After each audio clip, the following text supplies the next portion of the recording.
Hi guys, this is a video response to Big Star 1000's Obsessions thread, and it's the 24th, so Merry Christmas to everybody. It's a holiday season. I hope you're having a good time, friends, family, and not spending too much time on YouTube, which means that not a lot of people will watch this video, but it doesn't matter. There's always time later, or although I don't think that older videos get any airtime, so to speak. Anyway, this is the sessions thread. I had a problem with this thread in a good way, because last year I bought really good stuff, and I've spent time listening to that, and then the new batch came in, and then I would listen to the new batch. But there were some records, for one reason or another, that I would go back to, and I haven't obsessively listened to a record throughout the year, but I have listened to stuff for periods of time, so I guess that sort of makes sense to show. These are not necessarily the best ones, but for one reason or another I did spend more time listening to them. It was either because I had them on MP3 as well, or it could be that it was the best record out of the batch that I bought, so until the next one came along I would listen to that more.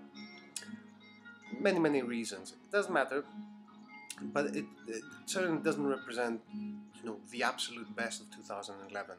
That would be a different list in my opinion anyway. But yeah, it's Obsession, so here we start with them. So very first one, I don't know which one to show. I will show this one. This is a record from 2010. It's Wolf People Steeple. It's came out on which one? Oh, Jaguar. And I discovered it in 2010, I think. I actually bought it. I've listened the hell out of it on Spotify, and I decided to buy the physical format. Wolf People are a psychedelic British band. Sounds very retro. It does sound like something that was recorded in 1974, I don't know, something like that.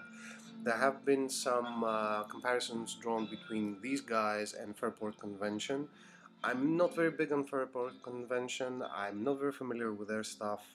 I did listen to Fairport Convention on Spotify just to see what's going on. I failed to find any kind of direct comparisons. Maybe I didn't listen to the correct material, but this is a fantastic record. I haven't seen a lot of people show this, but and it doesn't really make any sense to me, because I think that this is a kind of record that would appeal to a lot of people, especially because we have a lot of people that like progressive rock and psychedelic rock, and this is a really good album. If this came out in 1970 something, it would have been a huge classic, and everybody would be showing, oh, this kind of thing. But it came out in 2010. It's, as I said, it's really good. The melody, the guitar work that's been put here is just amazing. I highly recommend this one. It was one of the best records in 2010. I don't know, maybe I've missed out on those videos, and who knows. But yeah, do check it out. Really good.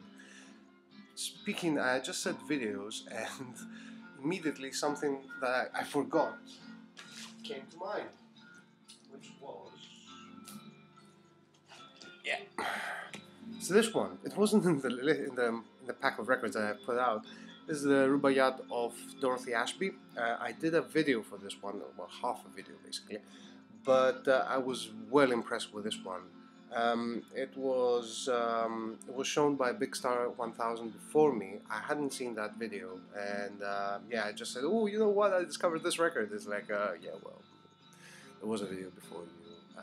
Not that it matters, not that it matters at all. But this is an excellent album, and this is the album that, first of all, one of the albums that my girlfriend likes. So she's like, oh yeah, I like that one. So I I put it on more often than some other some other ones, and I was very impressed, and I keep coming back to it, and it hasn't lost that first time excitement, if you like. Highly recommended. If you find it, just pick it up. Can't say more than that. Watch my video, watch Big Star 1000's video. I have my opinions and his opinions are there, so yeah, do check it out. I almost forgot it. Unbelievable. One of the recent ones, so I've talked about this one in my last video. It's Newton Milk Hotel on an airplane, still in the airplane over the sea. Fantastic record. As I said, I spoke about this record in my previous video. I have been obsessively listening to this one, and I just wonder why I haven't. Perhaps the reason I haven't listened to this record when it came out was because I already had Avery Island, and I'm still not very impressed with Avery Island. However, this one is just miles ahead of it. Just highly recommended. Yeah, and yeah, brilliant album. Another one that I have, it's a fairly recent one, but I have been listening a lot to this because I have the MP3s, because it comes with the CD as well. And, a lot of people have shown this. It's Tom Waits, obviously, Bad As Me. Like most of the people that have shown this have said that, yeah, well, you start with it, you listen to it, and you say, oh, well, this is typical Tom Waits. Not very impressive, but consecutive listens, and the more you listen to it, the more things you discover. And this is like classic Tom Waits album, and it's there isn't much that needs to be said about this. Really good. I would have shown another Tom Waits album as well, which is bugger me, I don't remember the title of it. I do have the vinyl back home, that's in Greece. But yeah, I don't have it. I don't have it here right now. I need to look it up. Yeah, so bear with me one moment because I'm getting old and memory is getting not that great. So yeah, it's none other than, oh come on, yeah, Bone Machine. Yeah, that's the one, Bone Machine. I had to look it up to remember and I've been listening to a lot of it. And anyway, yeah, it's a fantastic record. So these two, basically, Bone Machine, which I have the files and record back home, and Bad As Me, which is just amazing. Another one that I've been listening to a lot in the beginning of the year was Beck, Modern Guilt. I did buy the CD for like £1 or something like that, a ridiculous amount.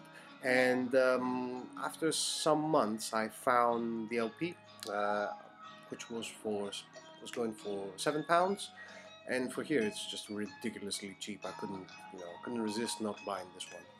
Fantastic record. Obviously, everybody's pretty much familiar with Beck and his older material. Fart Boy 79 showed his first record, Mellow Gold, in a video he uploaded yesterday, I think. And obviously, it's seminal stuff from the 90s. And after a while, after his third record, I think, I stopped following him and finding out what he was doing. But I did listen to Chemtrails from this album, and it's just bloody brilliant. Yeah, well worth the £7. No, this is not worth £7. It's worth a lot more, and yeah, I highly recommend it to anybody that likes Beck or doesn't like Beck, or like me, used to like Beck, and now he's like, oh well, another Beck album. Who gives a damn? Another record which is I haven't shown because I didn't have physically. I have been listening to a lot on MP3, and it's this one. It just came a couple of days ago. This is Earth, Pentastar, The Style of Demons. This is obviously their issue. This is not the the one with the car in front. I think that, yeah, that's the original one that has the car and says Earth here. But yeah, this is a reissue. Um, if you believe what it says here, it's the 1996 reissue. No, 1996. This came out. Never mind. Doesn't matter. Bloody brilliant album. That's pretty much all of these are that I'm showing. I think this is Earth at their best. This is pure stoner rock. They do actually sing on this album, which is quite rare, I think. And you know, if this album only had Crooked Axis for string quartet and Tallahassee, and the rest of it was rubbish, it would still be worth it. Amazing, amazing, amazing, amazing album. I'm really sorry to use that use amazing a lot, but it is. So yeah, I just got it like a few days ago, but I've been listening to it a lot on MP3. So yeah, there you go. I actually had it ordered in back in when was it? When the riots, the London riots were going on, and they couldn't back order this one because the warehouse got burned down. So such a shame, you know. Anyway, another record that has been one of the obsessions was this one, Mary Butterworth. I have shown this. This is from the batch that I bought from Barcelona while visiting Wawa Records. And the reason I'm showing this is that out of those 30 or 40 records, I don't remember because I bought a huge batch of records, this was the one that, you know, I went back to again and again. And it was like, oh, you know, I listened to this and then T2 or whatever, I'll put Mary Butterworth again. And this is fantastic, you know, do check it out. Brilliant record.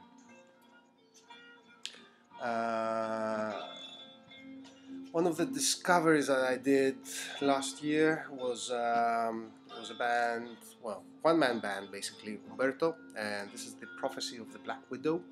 This is a reissue on Not Not Records with a fake 3D cover. Yeah, I was just, I wanted to find this album and I just couldn't. It went out of print almost immediately. And thank God for the guys at Not Fun doing a reissue of this. This is sealed still because I have listened to it a lot, and you know, I just bought new stuff, and you know, at the time I finally got the LP. I haven't listened to it physically, but I have listened to it a lot on The Office with Spotify and whatnot. Brilliant. Take of soundtrack music, essentially, like Goblin-like soundtracks, drone electronic, brilliant. You know, I listened to it. You know, the first time I listened to it, it was like, yeah, this is it. I love this guy, and yeah, this is probably his best work. So do check it out if you like Goblin. And speaking of Goblin, obviously I couldn't. Yeah, it was a year of Goblin basically for me. I've been listening to Goblin so much. And here's Profondo Rosso. Very expensive reissue on an Italian label, Gatefold, but I think this is the way that it came out originally. So, well worth the money and just brilliant record. Again, one of those records I have listened to a lot last year. We're down to 4 records, so I'll show this one. This is quite recent actually. This is 3/3 Sanban no San. It's categorized as protopunk. Came out in 1975, 1 year after I was born actually, and it sounds very similar to High Rise. If you have listened to High Rise, if you haven't, I do recommend Live, which you can find very cheaply. This one is quite expensive, unfortunately. Still, who knows? Phoenix Records might do a reissue on this one. This is a Shadows reissue, obviously, you know, with the heavy sleeves and whatnot. And yeah, the music is amazingly modern for a record that came out in 1975. It's just brilliant. Highly recommended. A 2011 record for a change. It's Peking Lights 9369E6, or however it is pronounced. I have a problem when there are symbols or stuff that are not supposed to be read on the title, and I always mess it up. You know, Sun, for example, Sun O, or Sleep, and Sleep Forever, or Sleep infinity symbol over, whatever. I mean, bloody hell, what do they put these things there? They just want to confuse us, non-English speaking people. Anyway, Peking Lights, brilliant electronic. Uh,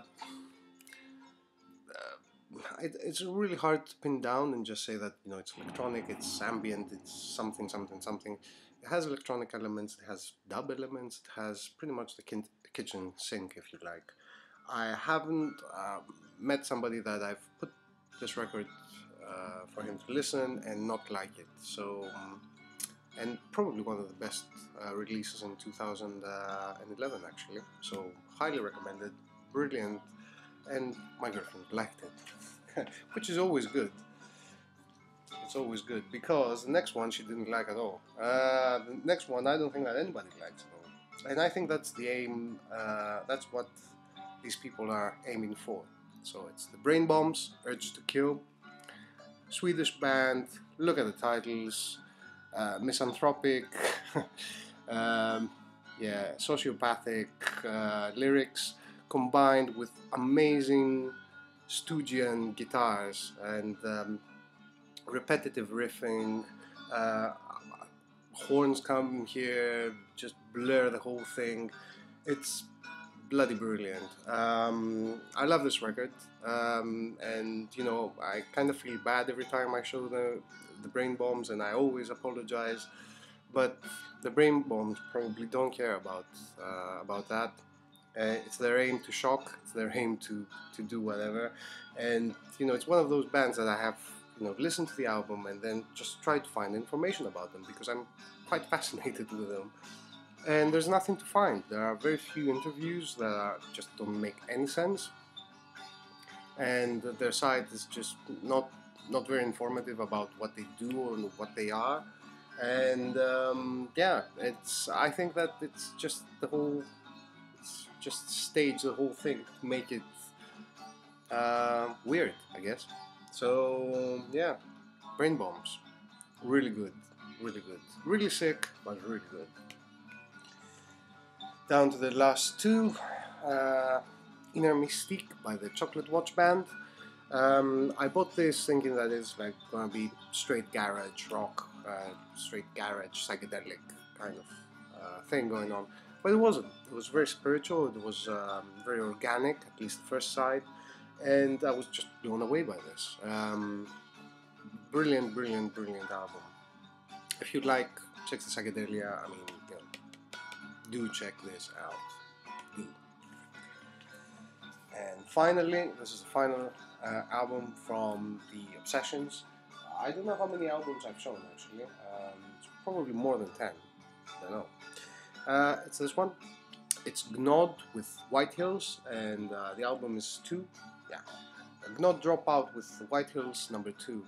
So White Hills, obviously, you know, great psychedelic band. Gnod, equally brilliant band, space rock, whatever you want to call it. And here they don't sound like either of the bands, which is something that I really like, because usually you have like collaboration and then you have songs that sound like one band and then songs that sound like the other band. I think this one is the exception to the rule, and it just works so well. It's fantastic space rock, krautrock, rock, Noi inspired music basically, and they do it so well. And this is highly, highly, highly recommended basically. Yeah, and these were my sessions. So yeah, I don't think that I would do a list of 2011 records, for example, because as I said, I don't remember what came out in 2011. And Fred, thank you very much for doing this thread. I mean, you know, I wrote in the comments that, you know, I wanted to do something similar instead of talking about specifically about 2011 records, just showing records I had listened to a lot. And yeah, you just put it into a thread and helped me go ahead. So and yeah, so that's it, guys. Have a great holiday. Probably I'll do another video at some point. I'm not sure when because I do have a small batch of records and there's always some things that I haven't shown and I want to show and I keep forgetting and I cannot put things into words so that they can, it does make sense. And yeah, so I'll probably do another one before the New Year's. So anyway, thanks for watching. Thanks Fred for the thread. And do subscribe if you like. Do any comments. I love comments, so please do leave your comments and see you soon. Cheers.